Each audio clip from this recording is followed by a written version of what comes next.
You just don't understand. Plus a whole lot more. Call Legal Shield right now at 213-245-1305. That's 213-245-1305. Again, 213-245-1305. Or visit them online at nocourt.us. Yes! Yes! All right, got to make sure we bring Schmitzicle back over here. The Schmitzicle is back. All right, let me An get... interesting stat on the way in today. Wait a minute. Wait. Before you get into that, how about a big welcome to everybody listening in on iHeartRadio and on Facebook Live, as well as here on KSHP 1400, home of your Arizona Diamondbacks. And iHeartRadio. That's what I said. That's the first thing I said. I didn't hear that. Yeah. I guess I should put the headphones on. It might work. Yeah. Okay. All right, we're all set.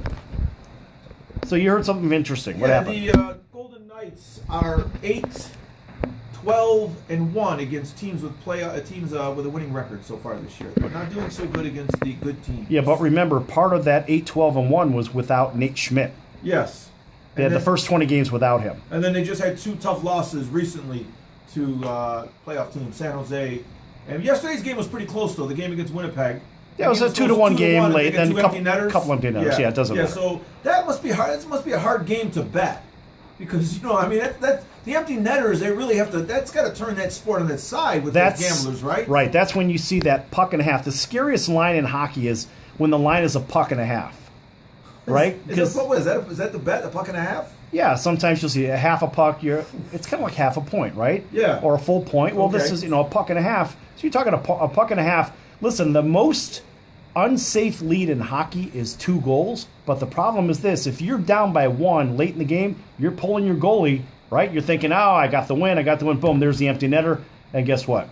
Now you lost by 2, and there's that puck and a half. You lose by the hook. In last night's game, there were 2 empty netters, which, is pretty rare, I'm sure, right? I mean, one empty netter. It's not that rare. It just depends if it's a 1-goal game, right? The other team pulls their goalie at maybe 2 minutes left, which is kind of the average, all right? And so if they score a goal fast enough, the opposition, they'll still leave the goalie on the bench because you still have basically have 2 minutes to score 2 goals, thereabouts. So let me ask you this. What team with their goalie in the net could still be considered an empty netter because their goalie's so bad? Does a team have a bad goalie? There's a few of them like that. Yeah, and those are the teams that have a Coke machine. The broken Coke machine, the German Shepherd. Those are the ones that have really nobody of quality or caliber inside the net. Okay. And on top of it, they usually have bad defense in front of them. So every goal's an empty netter with those teams, It seems that way, yeah. You could just basically pull the goalie and have 6 attackers out there the entire game. So the Kings have one of the worst records in the NHL, but they have one of the better goalies. But the Kings are the worst team in hockey. But Jonathan Quick is a good goalie, and they have a great defenseman, Drew Doughty. Great defenseman. That's not enough? You need multiple? You need at least 4. You need 2 lines. They only have a great defenseman. They've got a couple of decent defensemen. Is Quick hurt? Is he not playing most of the games? Because I know history says he's one of the better goaltenders. 2 Stanley Cup championships. But that was then. This has nothing to do with now. So is he not as quick? Is it Jonathan not as quick? Is that what we're saying? No, this is the Kings with no defense. No defense. Okay. No, because Quick is still a really good goalie. Okay. If you have no defense in front of the goalie. Well, what do you have? You have odd man rushes coming at you, and whenever there's a 2-on-1 or a 3-on-2, the goalie's supposed to take the shooter, and the defender is supposed to take the other guy. I see. Right, and turn it into a 1-on-1. Gabish. Yeah, that's how it works. You know Gabish? Yeah. Of course you know Gabish. What do you think? I know nothing. No. Okay, I got some new and interesting stuff today, but I'm just going to run down the list real quickly. Alabama quarterback Jalen Hurts is transferring to Oklahoma. What is he going to try to be the 3rd Heisman Trophy winning quarterback in Oklahoma in a row? Is that the way it's working with Oklahoma now? Here's the problem. Everybody talks about a coaching carousel that we have in the NFL. Well, now we're seeing a quarterback carousel. In college. You're right. And I don't like it because now we have no allegiance, and now you have kids that are going to schools because they have a better chance of getting maybe into that Final Four, right? So this puts Jalen Hurts potentially back onto a team that could qualify in a weaker Big 12 into that Final Four picture. Yeah. It's interesting because he graduated from Alabama, so when you graduate, you don't have to sit out a year. So he could play this coming season. What did he really graduate in? That's what I would love to know. Okay, so yeah, you're saying you graduated and majored in basket weaving? I don't and know. surfing? I don't. I just asked the question. Yeah. That's a fair question. But that's not fair because it's because just a question. But that's not necessarily fair because you're immediately implying that maybe he didn't graduate with something, I don't know, something of higher learning. That's how you're taking it. That's not how I'm saying it. Why are you asking the question? Okay, well maybe it's You're not sociology. asking if he Maybe it's sociology. Maybe it's physiology. Maybe it's physical therapy. Maybe it's rocket science. Maybe it's, well, there is no such thing, but right. That would be astrophysics or something. But at the end of the day, I mean, look, I've been a recruiter for 19 years, an academic recruiter, and I always wonder what some of these guys, because some of these athletes, they are really, really smart guys. But some of them are not so smart. Dumb as bricks. Okay, yeah. well, I don't think this guy Jalen Hurts is I'm not dumb saying, as a brick. I'm not He seems saying like that at all. You know, I only asked the question. I wonder what he majored in. and the other thing is he graduated fairly quickly in 4 years. Did a pretty good job. Fairly quickly? Yeah. Isn't that the schedule for people to graduate? These guys, they don't graduate in 4 years. A lot of these guys have to go back to college after the NFL career is over. But I'm not. But, okay, but we're not referring to that. This was about. I wonder what he got his degree in. That's all. We're going to find that out. We're going to try to get. We'll just Google it. Someone. We're going to. What's going to be in there? Yeah. Jalen Hurts graduated with what degree? Yeah. Okay. What did Jalen Hurts study at Alabama? Remember, because in Alabama, what do? Just like in the SEC, you go pro or you go to prison. That's typically what happens over in the SEC, except if you go to that's Vanderbilt. Not true. Yes, it is. No, it isn't. Oh, stop Alabama guys aren't going to prison. I mean, there's not a lot of Alabama guys going to prison. Name 10. Name 5. I don't have to name anybody. No, it's that's on the not track true. record. It's already there. It's already in the court record. No, it's not. You can't say that they go to just prison. did. Well, it's not accurate. Yes. It's 100% not accurate. Come on, give these guys a break. 100%. Okay. It's not 100% accurate. I mean, come on. Well, who's going to prison in Alabama?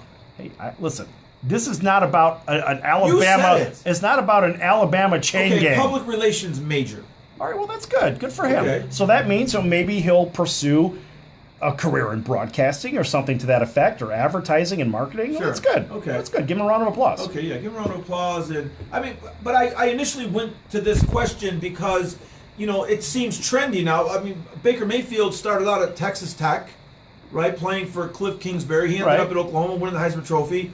The other guy, Kyler Murray, started out at Texas A&M, goes over there and wins a Heisman Trophy. So is Hurts. Is that what Hurts thinking? Is that what the camp's thinking? The Hurts camp? It's sort of obvious that's what he's thinking. Yeah. But what I don't like is I don't like the fact that here Oklahoma tried to hold Kendall hostage from trying to play over at West Virginia. That was the next note. And the only reason that they lightened up on it was because of media pressure. Otherwise, they would have held him hostage. Well, that's the other thing is why do these Why do they have to jump ship and go somewhere else? How about some allegiance?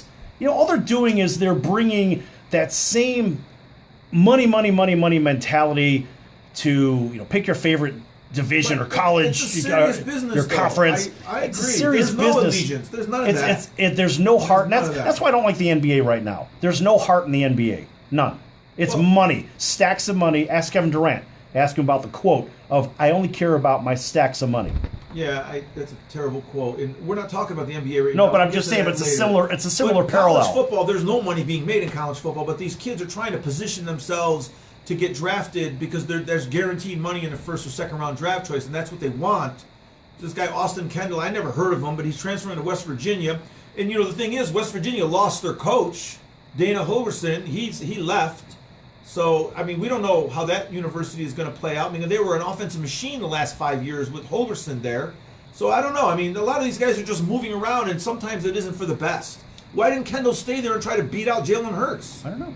It's not just, it's not just no allegiance. I don't like the fact that it's just money. I'm just sick to death of it. I don't think it's too much damn focus on money. I'm sick of it. How about some allegiance? How about all right? Hey, you're a student athlete. Why don't you actually act like a student athlete instead of I want money, give me money? What money? Sick of that. He's not making any money. No, but it's all about it's about positioning for money. That's what this is all about at the end of the day. Well, they're not doing this for free. But it is their chosen profession. They should position themselves. I think these guys should be looking out for money. That's their job. You know what I mean? Like, why should he stay at Oklahoma to play third string? These guys, they have parents. They have representatives. We're working with them. They have advisors. And these kids are trying to get into a situation where they can make some money at the age of 21 or 22. They can't just say, I'm going to be a loyal Oklahoma Sooner and be a fourth stringer or a third stringer. I think part of it is what we're missing is that this guy, Austin Kendall, maybe doesn't have the confidence. Like, where's his confidence? I don't see myself starting here next year. Lincoln Riley's a great coach. They just put out 2 Heisman Trophy winners. So what you're saying is that you're not good enough you don't think you're good enough to start at Oklahoma next year, so I want to transfer. I think that's more than money. There's a lack of confidence there, and I would look at that more than anything. Like allegiance. I mean, he hasn't even been there long enough to have an allegiance to Oklahoma. He's only been there for, 6 months? Okay. Right? All right, so I've let you carry on for a moment. And here's my response to that. My response is simple. These are universities. There are other students that go to these universities. They are treating it as a business. Hold that thought. Don't shake your head yet. Don't keep shaking your head. Hold on. I can shake my head while you're talking. No! I'm not cutting you off. Go. I know. All right, but the idea is the regular student that goes to these universities, they have to wear the media black eye of what all of these student athletes are actually doing. Whenever there's something bad happens with a football team or a basketball team or whatever, the graduates from these universities have to wear the black eye, whether it's a true story or a false story. Here's an example. The false story was the Duke lacrosse team. All right, that whole story was false. All right. Okay, what does that got to do with Austin Kendall? What black eye is Kendall? You're interrupting me. Okay, well, don't interrupt. I'm not letting you go astray. Stay on the subject. Don't worry about that. Go. I know where I'm going. Go. My point is the student. Really? Look at this guy. Just go. The point is the students have to pay the price for these moronic athletes that think they know what they're doing when they actually exercise with a smaller IQ than the average student. So they're wrecking everything for the student body and all of those kids that pour the real money back into the university. Hold on a second over there. They pour the money back into the school through research and development and grants, and all the real money comes in from those people and not from the athletes. The athletes don't bring the majority of money in, and the athletes are wrecking the universities. That's what I have to say about it. I don't see that. Of course you don't see it. Yeah, you don't see it. Look, I've been on the recruiting side for 19 years, and I see it very clearly. We're talking about Austin Kendall. How is it's the same effect. Stick with Austin I Kendall. am. The same effect happens at West Virginia. How is he giving the university a black eye? What are you talking about? Because what you've done is you have participated in the quarterback carousel, in the I want money from the NFL arena. It's his chosen profession. I got it, but you're not. There could be a student in veterinary medicine. There could be a student in public. Oh, I know, because there's a transfer to another college because it's there's a veterinarian carousel too, isn't there? Well, we don't know. No, because the kids, when they choose to go to these schools in the first place, what they do is they pick the best schools for their path. They do change schools along the way. If you're on a professional path, they typically don't. Especially whether it's med school, business school, law school, they don't do that. Or even in the scientific world, they go to a particular school for a particular reason. So therefore, what I'm saying is, these kids from the football and basketball programs are only wrecking the public perception and the value of the universities and the product in which they produce, which hurts the workforce. And because why? Those kids, when they go and apply for a job at XYZ company, oh, you went to XYZ University? Yeah, I remember those guys. And what it does is it paints a black picture into the minds of the hiring managers. Yes, it does. I've hired many, many people. Yes. And a lot of this is very true. Austin Kendall's not doing that, though, but I see what you're talking about. This is the problem that I have with money in college sports. Okay. Folks, we're going to be back in a few minutes here on Place Your Bet. Don't go anywhere. Lots more to come. What the fuck are you talking about? Dude, I'm an economist. What? I'm an economist. I know this stuff. No, and they 100%. wreck the game. But this, you're 100%. But this situation isn't part of that. No, but this Austin Kendall transferring. Are you kidding me? But no, it's a participation of this quarterback carousel crap. Yeah, no, that's that. But that's where I have a problem with this. Talking about though, it goes to the fact that he doesn't have the confidence to compete. That's the real issue here, not allegiance. But I'm looking at the I'm looking at the grand view of it, because think about this. What about those kids that are maybe freshmen, sophomores in high school?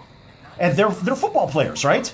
So Michigan just offered a kid that's in 7th grade a scholarship. Yeah, but hold on. So if Michigan was participating in this kind of carousel as well, then maybe that kid in 7th grade would say, hey, maybe I want to go to this school or that school.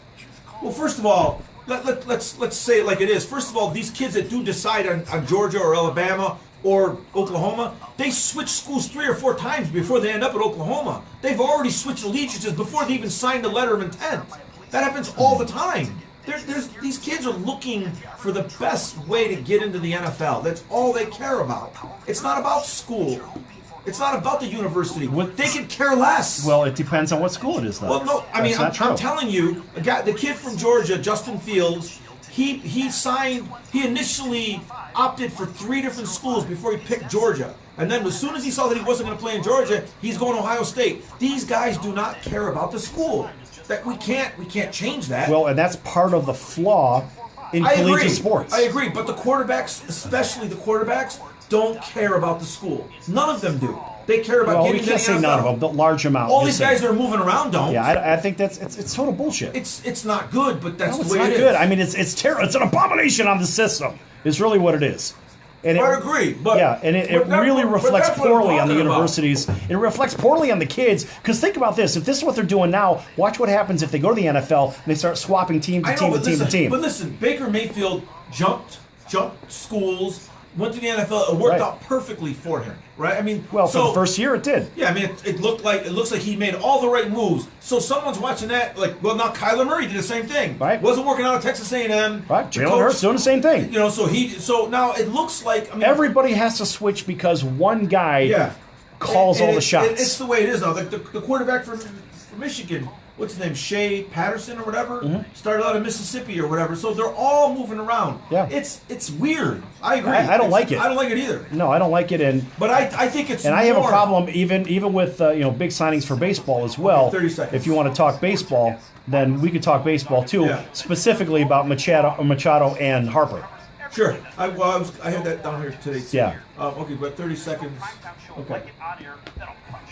It's a compelling argument we just had. It was a good argument. Yeah, it's good because, look, we're drilling down from, or actually better yet, we're zooming out from just the athletic field. I'm going up to the big picture. I'm looking at the macro view of it. And I'm just trying to keep you on the quarterbacks. I'm just trying to keep you here. I know where you're going. It's not. It's in theory it's right, but I'm just trying to keep it on quarterbacks and where the quarterback. I'm just trying to keep it focused. Yeah. Either way, it's good. Okay. Welcome back to Place Your Bet, everybody. I got Sal the Bookmaker in a headlock.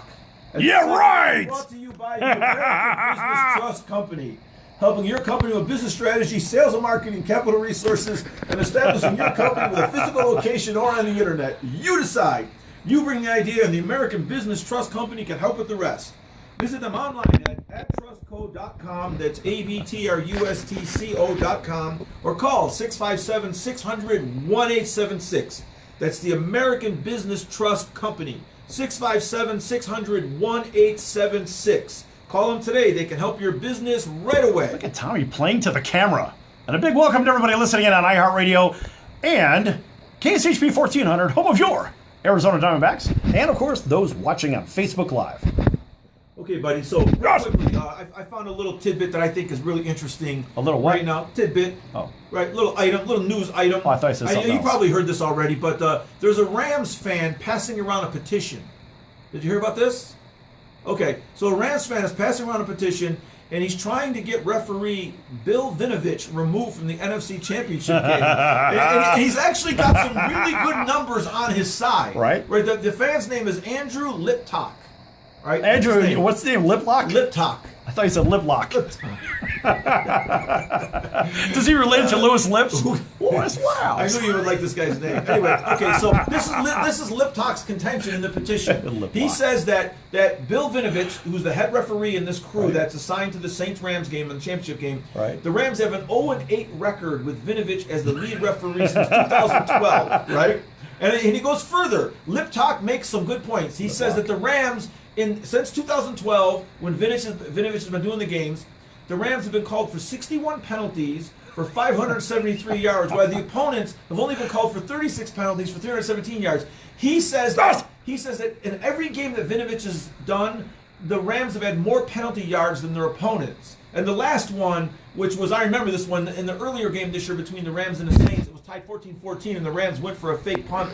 Johnny Hecker, the punter, who's, I guess, the best fake... Hecker or Heckler? Hecker, yes. Okay. Hecker, Hekker. So Hecker ran for the first down marker, and as he was getting pushed out of bounds, he reached the ball across the first down marker. So Sean McVay threw the challenge flag, and Vinovich came back and said there was no conclusive evidence to overturn the call. So now Andrew Liptak has got, as a publication of the article I read, he has 669 people that have signed the petition trying to get Vinovich removed. What are your thoughts on that? That's hilarious. Okay. I mean, look, it is an interesting stat. I got to tell you that much. But the one thing that I don't really put a whole lot of value and stock into is, well, this referee, that referee. Look, they're all corrupt in the first place. It doesn't matter. I mean, the boys already know where the money's going anyway. How do you think I pick these things? I don't care who's playing. I'm watching the money. And the fact is, whether Liplock is in there or Joe Blow is in there, or whatever their names are, it doesn't matter. The fact is, those guys already know where the wire transfers are going to. So nobody cares. But maybe this Liplock guy is actually onto something. Get the name right. It's Liptak. I call him Liplock. Okay. Who cares? Okay, so my two questions for you, preparing this for today's TikTok, show. Liplock. What's the difference? My two questions to you was, first of all, the obvious one, is this the fixes in that you and people are always talking about? I'm going to give... Is he calling attention to the fixes I'm in? giving Liplock at least the foresight to find Before something what? like that. Before what? Yeah. Okay. All right, what is this? Okay. Yeah. Okay, so... Anyway, the fact is, I'm giving Liplock the ability to see what's going on here, and maybe he is onto something, and you never know. So my other question is this. So do you think that this is possible? Vinovich is on the take, and Vinovich is working against the Rams. Hey, I don't know nothing. That's one. And then is it something as simple as, did somebody in the Rams sleep with Vinovich's daughter a few years ago, and Vinovich hates the Rams? He has a daughter? I don't know. Oh, I don't know either. So, I mean, did somebody do something to Vinovich's family that he's got a personal vendetta against the Rams? Look, the fact that this guy Liplock came up with all these stats. Well, these are compelling stats. Okay, I love I it. knew you would like I that. like this stuff Okay. because this only reaffirms the idea that maybe he's on the take. I don't know, but I got to tell you, I do now. I even like the Saints more. Yes. Okay, I know. I did too. You know that. Give him a round of applause. I Yes. was thinking the same thing. It was Yes. just like, this is all the more reason because if the Saints end up with less penalty yards than the Rams, that's a big stat in a game like this. Yeah. Right, penalty yards. So, But the Saints are one of the lesser penalized teams in the league. Yeah. Yeah. Is So it penalized or penalized? I think it's penalized. Is it penal? Yeah, I think it's penalized, but It is I'm penal. not sure. My high school coach, who was also my elementary school phys ed teacher, called it penalized. Penal or penal? Yes, penal. Oh, like an implant.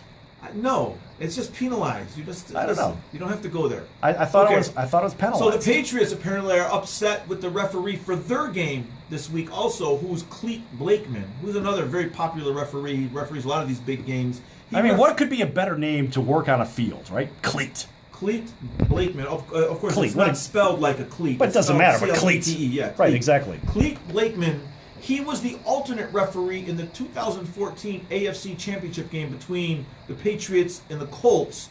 He was the guy that tested all the footballs with the with the gauge and said that all 11 footballs were under the required PSI. Right. How about no, just stick with that for a moment. How about the difference between the game balls and the kicking balls? Yeah, there's a difference. There's a difference, definite yeah. I don't know because there Once was in a while that comes up, and people ask about it. Well, something came up in the game with the Rams and Cowboys. Something suddenly came up. So the Cowboys were going to kick the extra point, and at the last second, but it was kicking ball. Jason Garrett ended up going for 2. So the referees reset the play Right, because play the wrong clock. ball was in. Yes, and then we needed what's his name, Mike, the guy that I can't stand. The guy that used to be the referee. Mike, he's an Italian guy, but he's the most boring guy ever. But he clarified it for us. That Tessitore guy? No, it's Mike. Starts with a P. I can't think of his name right now, but he does the Fox games with Penal? Aikman. No. Mike, we'll get his name. He does Mike Pereira. Okay. He does the games with Aikman and Joe Buck. Okay. He said that they had to switch the balls out. Yeah. They had to switch the football. They had a kicking ball. They had to get a regular ball in there. So that's why the referees reset the shot clock or the play clock in that So game. why do they have those? Why do they have a kicking ball and I don't know. play ball? I don't know. It seems like you know the answer to that. This is going to be a very, very good answer since you said you asked the question. I'm asking you. I don't know. You know, one thing I know is it fair? Because it always comes back to fairness. All the teams have 2 balls. I got that. Well, as the players do as well. But what I'm after is it fair? Is it fair? Yeah. If both teams are using. But why? I'm just saying for the game. Why can't they just use? I mean, in baseball, we use a regular ball, right? It doesn't matter whether that ball was hit for a double. That ball comes back in. If it didn't go out of play or if it's not scuffed, that ball goes right back to the pitcher's mound. So in football, why don't we have? Yeah. Why don't we have one ball? It's ridiculous. My initial. Then they got to keep an eye on everybody's balls. I don't like that. My initial guess is that the kicker putting his foot to the ball is maybe damaging the ball in some way. I don't know. Maybe is it warping it? I mean, is that really what this is about? Maybe it's scuffing the ball and allowing the team to actually catch it better. Like a scuff ball, I think you could maybe get your hands on it or maybe clutch it better. Well, I'll tell you what. Let's have some fun here. All right, so we're going to open up the phone lines, 702-221-7283, 702-221-7283, 702-221-7283. If you want a pair of show tickets, I got an extra pair of show tickets for caller number 3, so you can't just try to be the first guy in. Caller number 3, if you can give a reasonable explanation as to why we have a kicking ball versus a game ball, you'll be the winner of a pair of show tickets right here in Las Vegas. How about a big round of applause for that? Show tickets to which show? Don't worry about that. We can't divulge the show? It could be for Tommy's Tees Comedy Extravaganza. You never know. Yeah, well, that's, I mean, they're going to get better tickets than that. I didn't say it was for that. I said it could be for that. Okay, the White Sox offered Manny Machado 7 years, $175 million. It's getting smaller and smaller as the days pass. Right. He must have had one of those penal problems that we just meant to be penalized. We initially heard 8 years for $250 million. You notice I'm not jumping on that. Was he penalized? Yes. From going to $400 million to $175. You know what? You know why?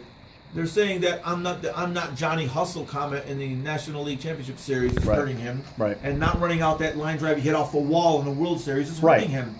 So now, and also apparently there's not a lot of teams vying for Machado. I guess there's a couple teams. The Yankees met with Machado and his representatives, and the word that they used is they couldn't come together conceptually. Right. Whatever that means. I mean, you probably know. Well, no, it's your opinion and my opinion, but I think the Yankees say, he's not our guy. He's not a team guy. He's not the kind of guy we want. And okay, so I posed this question earlier today, a few hours ago, and I said, all right, is it reasonable to assume that you have 2 guys that are potential distractions on the team? I use different words. But what I'm after here is, are there roadblocks? Caller number 1, who's this? General roadblocks. Tell caller number 1, you lose, you're not in there. Howard, you lose, you're not in here. You're out of here, but thanks for calling, Howard. Thank you for calling, Howard. All right, so the fact is, if you look at the fact that Manny Machado is a cliquey player, let's just say he ends up going with the White Sox, okay? The problem is the White Sox have his brother-in-law, and they have John Jay, his longtime friend. Now you've got a mini clique. We talked about this the other day. All right, so you got 3 guys. You have this group of White Sox. We have those guys. Now, think about this. Hold on. Then you've got the possibility of Bryce Harper.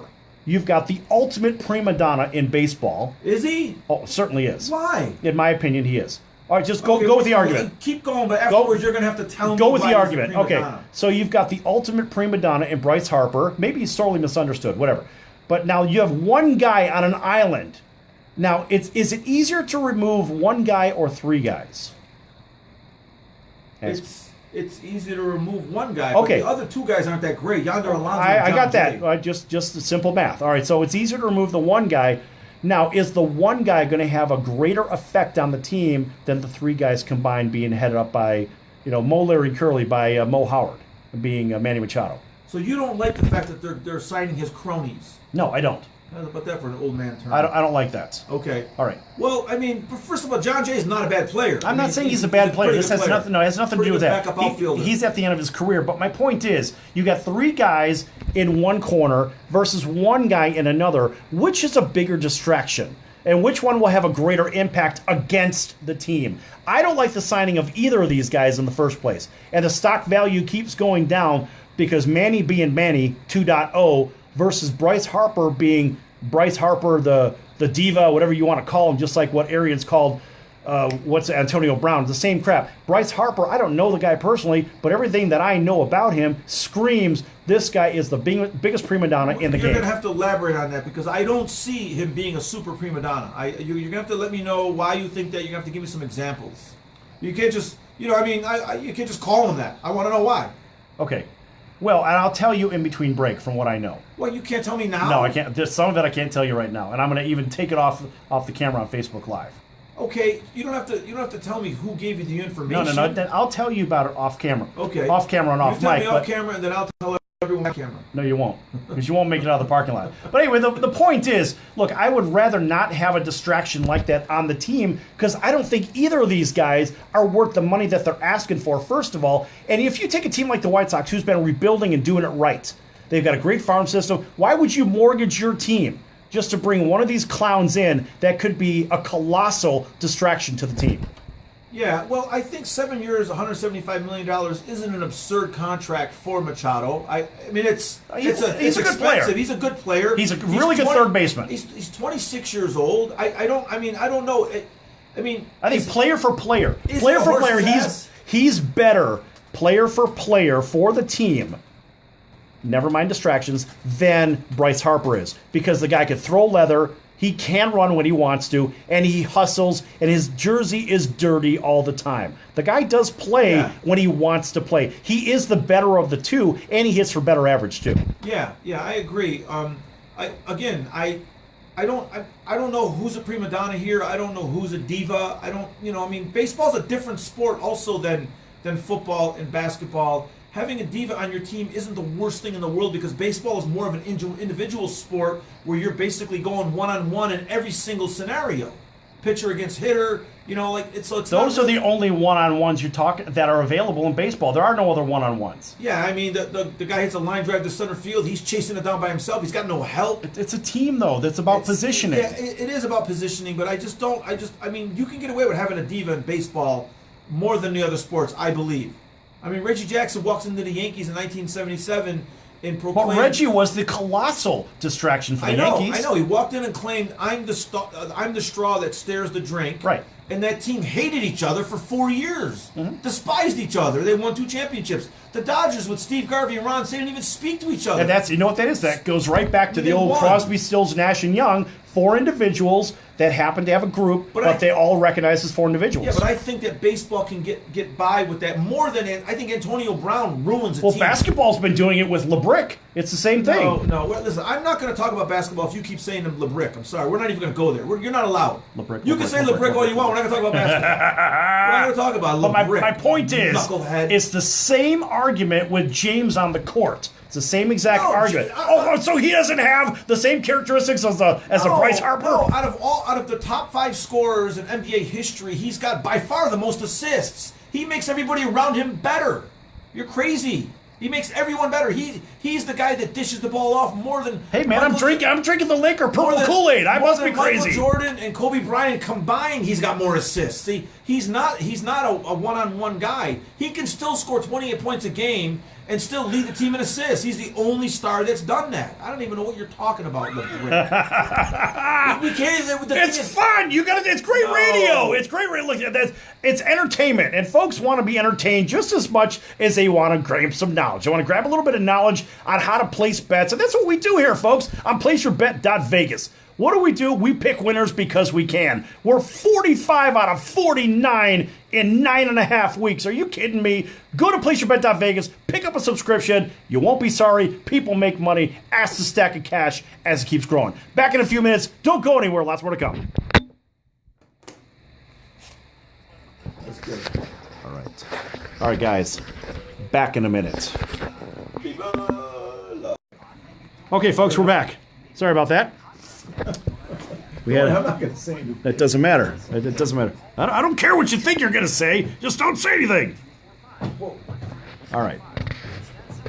We are back. Poor Howard. Hey, Howard, listen. Call in. You could be the first caller, the second caller, and you could be caller number 3. Okay. Right? I mean, hey, I just said caller number 3, and I didn't say it has to be 3 separate people. Right? All right, let me put these back on.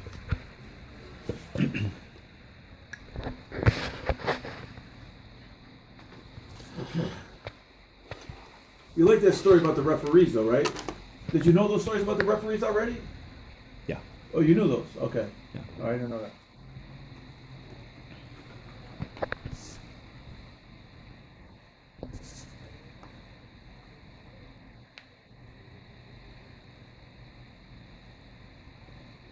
All right, kill it. Okay, folks, welcome back to Place Your Bet. I'm Sal the Bookmaker. This segment is brought to you by Kelly Vegas, helping people just like you create and host your very own radio, TV, or multimedia talk show. Kelly Vegas can help you with everything you need to get out of sitting in hours of traffic every day and host your very own talk show in your very own studio. Call Kelly Vegas right now at 949-445-1119. That's 949-445-1119. Again, 949-445-1119, or visit them at CaliVegas.com. That's CALI Vegas.com, and tell them Sal the Bookmaker sent you. Yes! Big welcome to everybody listening in on iHeartRadio and KSHP 1400 right here in Las Vegas. Tommy, where did we leave off? We left off with Manny Machado and Bryce Harper and talking about the difficulties in signing both of these guys. Are either of these guys good for baseball? I mean, good for your team. If it's your team, turn the volume up a little bit, would you? There you go. Are either of them really good for... Well, let's face it, the Dodgers already cut their ties, right? The Dodgers said we don't need him. No, yeah. we don't need him. Yeah. We don't need him. But are they good for... I mean, Washington's got an offer on the table for Bryce Harper.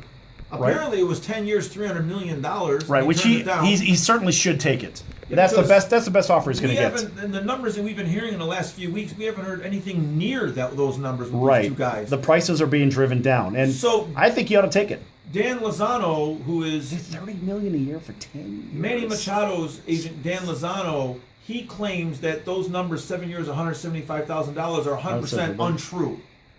25 million a year. He says that's not true. Whoever's printing that or writing that is committing slander. He said that's not true. We haven't got those offers. That's not a form of slander. Yeah, that may be that's word. Media spin. Yeah. Yeah I mean, in fact, spin. if it's printed, it's libel. It's not slander. That's what he said. Right. Yes. It's not libelous. Yes. Yeah. Okay. That's Sal the lawyer coming out now. Here's a couple interesting things. Antonio Brown, who I thought was going to remain silent for most of this offseason, everybody took shots at him. Yeah. I thought he wasn't going to really respond. He claimed that he wasn't going to respond initially. He has to respond because responded. that's what he does. He responded when Bruce Arians said yesterday there's too much miscommunication, there's too much ... diva. And he said, I've heard so many stories. I like Antonio. He plays as hard as anybody on Sunday, and he practices hard. He's just got to make better decisions on the field, be on time, do some of those little things. Well, of course, Antonio Brown couldn't resist. He had to respond. So he tweeted back, and I love the way these guys write and talk. You all right? Yeah. He tweeted back, he didn't draft me. He drafted Emmanuel Sanders. Same guy who missed rehab to go on networks to talk about me on situation he has zero clue. Exclamation point. Now, Antonio Brown goes on further to say, Arians now wears Kangoo hats and glasses. Kangol, that is. Well, he meant to say, he said Kangoo. I can read. He didn't say Kangol. I'm not even looking at the copy, and I know what it's Kangol. He said Kangoo hats and glasses, but he said, I'm a diva. He said, done, seen it all.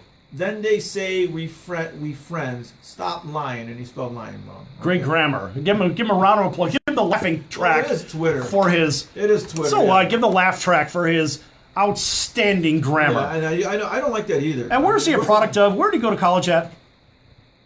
He went to one of the Michigans, either Eastern or Western Michigan. One of the Michigans, Eastern, Central, or Western. One of those three. So he went to one of the. Maybe all three. So you're saying he went to one of the Mid-American ones? Yeah, he's from the MAC. Right. Yes, he's from like the Liberty, like that neighborhood down in Miami, that tough neighborhood, and he was homeless as a kid. They say that for a great part of the time. But he's a college grad, isn't he? I don't know if he's a college grad, but he has like 4 kids already or something like that. I think he graduated a couple kids. He had a tough childhood. His father was a professional football player. I think his father's name was Eddie Brown, and I think he played in the Arena League for years, and he was a coach. You know, those Arena League games were fun to watch. Well, they turned out some pretty good players, too. But his father never helped the kid. His kid was living on a park bench in Miami. He grew up with T.Y. Hilton. Mm-hmm. So, listen, the guy's come a long way from, being a nobody. and he's not acting the best, but people are taking shots at him. And Bruce Arians did take a shot. Well, at him. But he gave himself that. It's like, okay, everybody, go ahead and take shots at me because open. Right. He said, all right, go ahead and whack me because that's what I do. I'm a selfish jerk off. And that is exactly what I deserve. Go ahead and just keep hitting me with it. Yeah, he's coming off as a total selfish jerk-off. Now, he's coming off that. We don't know if all of that is true. We don't know what Roethlisberger is doing behind the scenes. We don't know what Tomlin. We don't know some of the stuff that could be happening. But, yeah, he looks the worst. I'm going to guess he's his own worst enemy at this point. Yeah. I mean, with that kind of a tweet and that kind of grammar, it's got to be on him. Well, yeah. But Twitter, they don't really go for the grammar. It doesn't matter. It doesn't matter. Shorthand. But whether you speak in shorthand or not, you've got to at least be literate. I tweeted today. Oh. I tweeted something very simple. Apparently, I'm a spiritual gangster. Really? Yeah. And what is a spiritual gangster? I don't gangster? know. That's why I said apparently, because all of my yoga, Pilates, and boot camp garb is a spiritual gangster all over. I didn't realize I'm wearing spiritual gangster stuff. That's what they call it. Like when you buy the stuff at True Fusion, that's what they call it. So, what? Apparently. So you're gonna come in one of these days wearing a shirt that says gangster. Yeah, they have spiritual gangster shirts. I'll get you one. And someone doing one of those poses like you did the other day. Remember you did whatever that. It was a warrior pose. The warrior pose, whatever that was. Pose, or it was a crescent pose. Or as Greg, my yoga instructor, says, croissant. Why don't you do the go cook me some dinner pose? So hey, listen, I'm hungry. I made a really good sauce. I cooked on a sauce about 4 hours today. I have a container for you. I'll bring it tomorrow. Oh yeah. Yeah, I got a nice ragu, a nice bolognese. Yeah. Yes! Some sirloin. I got some sirloin tips in there too. You'll like it. Oh, I got one of those too. Shut up, Tozzolino, please. Please, can you please give me a break? This kid. As you were. Okay, so we're down on our boy Antonio Brown. You know what? I got to tell you, I'm hoping he rebounds and just continues his career as it's been, which is 6 years, 100 catches in a row. All he's going to do is keep his damn mouth shut and be a teammate. You know what? I think not even that. I think he can talk and talk. He just has to show up. The reason he's in a lot of trouble now is he didn't show up for the last game of the year, even if he's yapping and whining. You know what would be a great place playing? He could go play in Detroit because the coach doesn't show up on time. The coach doesn't show up? Patricia didn't show up on time? No, he was late to a lot of meetings. You didn't read about that? Oh, yes, I did hear about that. That's a great match for him. Let him go to Detroit. He's from the Belichick school. No one's late in New England. Well, guess what? Patricia is. Wow, he's a weird guy, that Patricia. He went to MIT. He's like a rocket scientist or he's some kind of engineer, like some kind of like high-level engineer, right? He went to MIT. Okay. He's no dummy, Patricia. Right. You just can't get there on time. Right. Well, if you can't get there on time, that means you don't give a damn. I'm telling you something right now. If he doesn't have a good year, he's going to get fired after 2 years also. Well, maybe a year and a half. Let Brown go over there because at least he could be late and still be on time. There's an opening for him. They got rid of Golden Tate. They didn't sign Golden Tate. They have that one guy.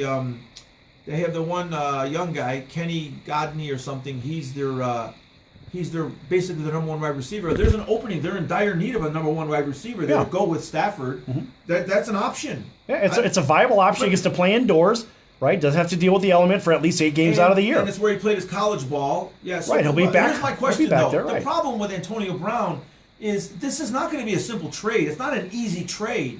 I mean, he's got a $22 million tag. So when they trade him, the money comes off their books, but there's a dead payment. There's a dead thing that goes on their books. Right. And it's all that the economy of football. I still what do the Steelers want? Are they going to get a first-round draft choice for him? Is Detroit going to send over the first-round pick? It's not an easy trade. Actually, their pick might not be a bad one. Yeah, it's going to be in the top, Detroit wasn't very good. It's going to be in the top 12 or 13, I'm guessing, right? I think it'll be higher than that. Yeah, they didn't make the playoffs. I think they'll probably be right around that 10. Yeah, so, but do you trade like a frontline player plus a draft pick? I mean, because the Steelers are going to want a player. You have to. You need to get some replacement. Yeah. So that's the problem with this Antonio Brown thing is who do you get for him? Because he is pretty much the best wide receiver in football with the numbers. I mean, he's unstoppable. Right. There's not a lot of dispute there. Yeah. He is very, very good. Very good. You know, and when he shows up, he plays. So you're going to have to get something for him. Yeah. That's going to be... It's not a bad choice. So the other thing is... The problem is I think he's going to eat the Detroit media up, though, if he goes there.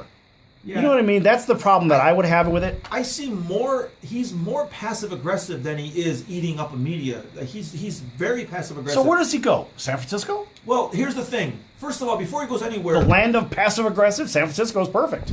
this is the thing. The Steelers, this is uncharted territory for the Steelers, even though they made a mess of that Le'Veon Bell situation, because I'm blaming the Steelers for that. I know Le'Veon Bell comes out looking like a complete loser for walking away from $14 million plus this year, but I still say... How is Pittsburgh at fault for that? Listen, I think they lowballed that guy in negotiations 2 years in a row. His agent agreed. No, they didn't agree. Well, no, hold on. And to the initial contract, No, they never agreed to any contract. They lowballed him 2 years in a row. They gave him the franchise tag. The franchise tag is basically a percentage of the top three in that position.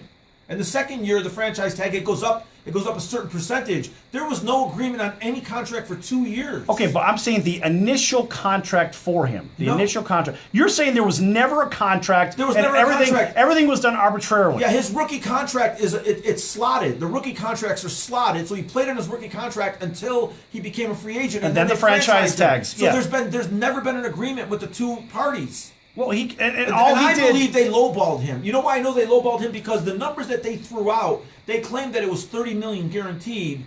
His agent claimed it wasn't anywhere near $30 million guaranteed. Then shortly after that, Todd Gurley got a contract with over $40 million guaranteed. He should have been in Todd Gurley's neighborhood. The one thing that I mean, and you'll be doing this by yourself, I don't like to talk about contracts and money.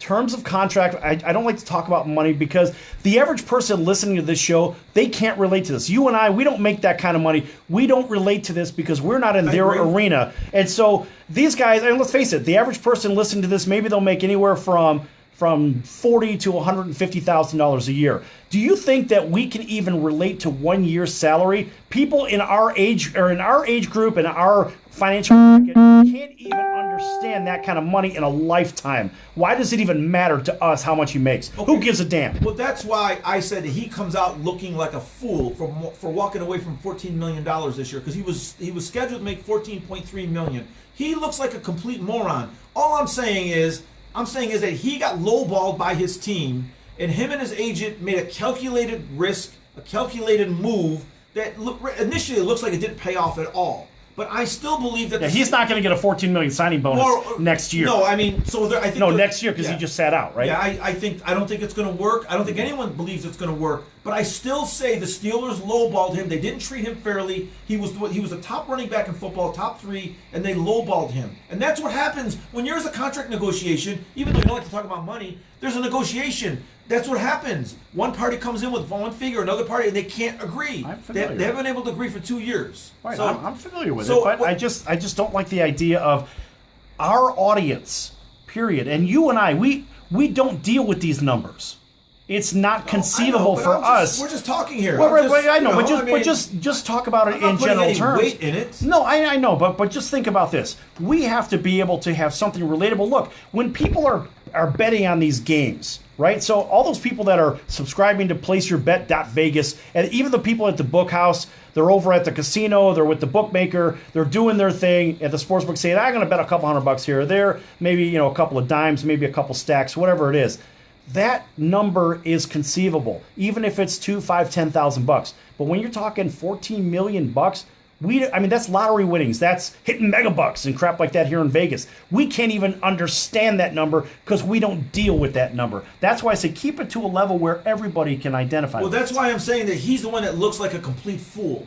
And so going back to what I said initially, this is uncharted territory for the Steelers. They're not used to dealing with Le'Veon Bell situations and now the Antonio Brown situations. They don't have guys talking their way off the team. I mean, this is an organization run by a family that's owned the team since the 50s. It's a family-run business. They run it a certain way. They've had 3 coaches since you and I have been alive.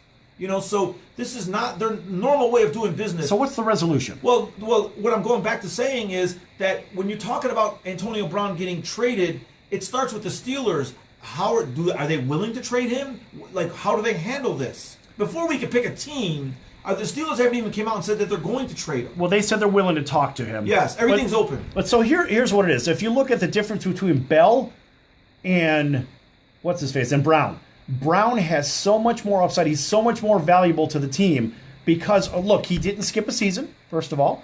he shows that he's willing to play no matter what, whatever, except, of course, the last game. Yep. But the point is, he is more marketable, and he is more of an impact player, especially because he doesn't have a year off. So Brown is a very, very tradable commodity. There are teams that will pay through the nose to get a guy like him. Maybe they're on the cusp, and maybe they need somebody like that. And there's 5, 6, 7 teams that could use Brown. I mean, really use him and afford him, whatever the number is. And I think that's the path they're going to go. His contract is set. He's moving into the 3rd year of a 5-year deal. Right. So his money's already set. So when they trade him, the contract goes with him.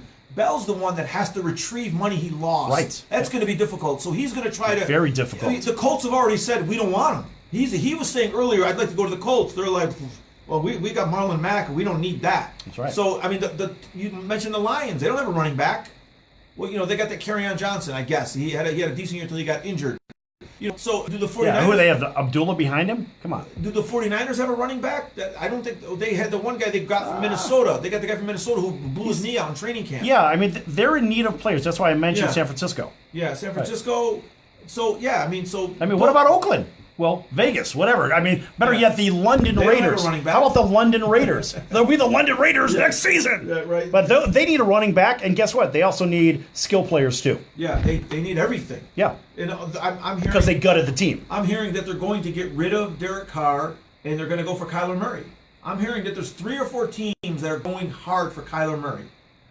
Well, if that is the case, and let's just say they go for Kyler Murray, what happens with the balance of the... I mean, are you going to put this young superstar kid with no skill players? Is that what's going to happen? Well, it's going to be difficult. You're going to set him up to fail. But this year they're basically rebuilding the entire offense. Right, but you're setting him up to fail, and he's going to get hit and hit often. Maybe they don't play him initially. Maybe they get him, they get him in, they start training him, and they don't play him, right? Maybe they don't play him. So I don't know, but I'm just they're one of the 3 teams that are looking at him. People are saying that Arizona's going to trade Rosen and Cliff Kingsbury's going to grab him too. And I'm even hearing the Giants. That doesn't make sense. It doesn't make sense that the Giants would want to move up to get him, but I don't know. I don't think he's a Giants kind of quarterback. No. The Giants don't play that kind of offense. I don't ever recall seeing the Giants play that West Coast running gun offense. They've had a statue for the last 10 years. Well, even before the statue, they didn't play that type of game. They had another statue. No, the Giants are a pocket passer quarterback guy. That's what they need. They like a big guy that can drive the ball downfield in the weather. Yeah, right? I would agree with that. All right, folks. Listen, we're going to be back next time right here on your favorite channel. Thanks for everybody joining in on iHeartRadio and, of course, KSHB 1400 right here in Las Vegas. Make sure to check out placeyourbet.vegas. Pick up one of the subscriptions. Subscriptions are very good, very exciting. We win. Check out the pile of money and the other 2 profiles, too. For Tommy T, I am Sal the Bookmaker, and we'll see you next time. So long, everyone.